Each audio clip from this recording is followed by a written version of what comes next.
Japan PowerPoint by Miles McKeon. Mountains cover most of Japan. Because most of Japan was mountains, people lived on the coastal plains. They knew how to make all kinds of seafood. Seafood has been a key part to Japanese diet for thousands of years. They created their own religion and social structure. Historians aren't sure when Ainu got to Japan or how they got there. They spoke different from the Japanese and dressed differently and looked different from the others. The Ainu lost many fights, which meant they lost land too. Eventually, the Ainu were driven back onto Hokkaido. The Ainu culture almost disappeared, and many people gave up Ainu language and made new customs. People who lived south of the Ainu eventually became Japanese. People other than the members of the clan had to obey and respect the members of the clan. A chief was the head of each clan. Shinto states that everything in nature has kami. Shintoists hold ceremonies to ask kami to ask them to bless them. The clans of Japan weren't all equal. Some clans were larger than others. By 500s, Yamato rulers controlled much of Honshu but didn't control the whole country. Japanese rulers wanted to learn about Chinese and Korean culture. The rulers also invited people to live in Japan. The emperors hoped that people could teach the Japanese ways of working and thinking. Language was one of the first things Japan learned from China and Korea. 200 years later, the people of Japan developed a way of writing in Japanese. Japanese writers used Chinese in their poems. The Japanese learned Confucianism from China. As Confucianism spread, more Japanese people began to live by it. Shotoku was a Buddhist and tried to spread Buddhism throughout Japan. Korean people brought Buddhism 50 years earlier, but it wasn't that popular. The Japanese prefer to keep their religion Shinto.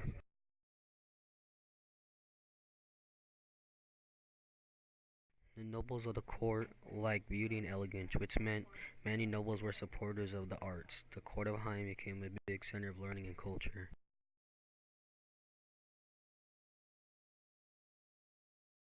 One of the greatest writers in Japanese history was Lady Murasaki Shikibu. Around the hundreds, she wrote the book The Tale of Genji. Historians consider this to be the world's first full-length novel. The characters in the story were considered very colorful and seem real.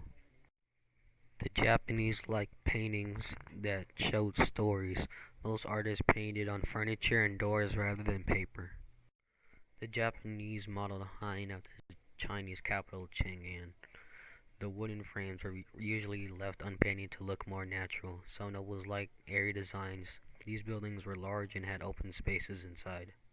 People usually gathered around to watch musicians, jugglers, and acrobats perform. No plays usually told about heroes and figures of Japan's past.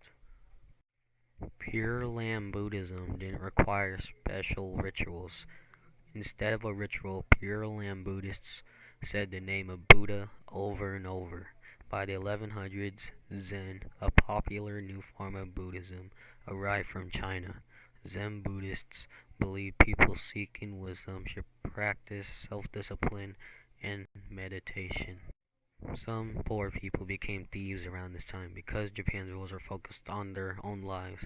They didn't know about all the problems happening in Japan. Most samurai came from noble families. The word samurai comes from the Japanese word for to serve. All samurai were to serve his lord. Because samurai were expensive to take care of, the samurai were paid with land. Only the most powerful samurai got paid with land. A couple strong clans tried to take power for themselves, which led to the war. The Minamoto clan won the war. The leader of the clan was the most powerful man in Japan. He decided to take over ruling Japan. The leader kept the emperor as a figurehead. A figurehead is a person who appears to rule even though real power rests with someone else. In 1912, he took the title shogun, or general who ruled Japan in the emperor's name. Under the shogun, samurai warriors were more central to Japanese society. The samurai couldn't attend certain entertainment because it was considered underneath them. Both men and women had to follow Bushido rules if they were from samurai families. Men and women learned how to fight Men went to war and women stayed home to protect the house. Many samurai participated in rituals to improve their self-discipline. Honor was the most important thing in a samurai's life. China's Emperor Kublai Khan sent troops to take the islands in 1274. In 1281, the Mongols invaded again, but sent two huge groups and said they would overwhelm the Japanese warriors.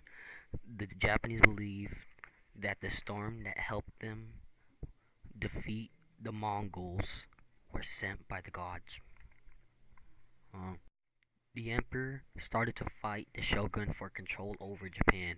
Much more problems happened in Japan, and small wars occurred throughout Japan. By 1400s, neither the shogun or emperor had much power, and daimyo controlled his own territory. Oda was the first person to use guns in Japan. He easily defeated enemies with the guns.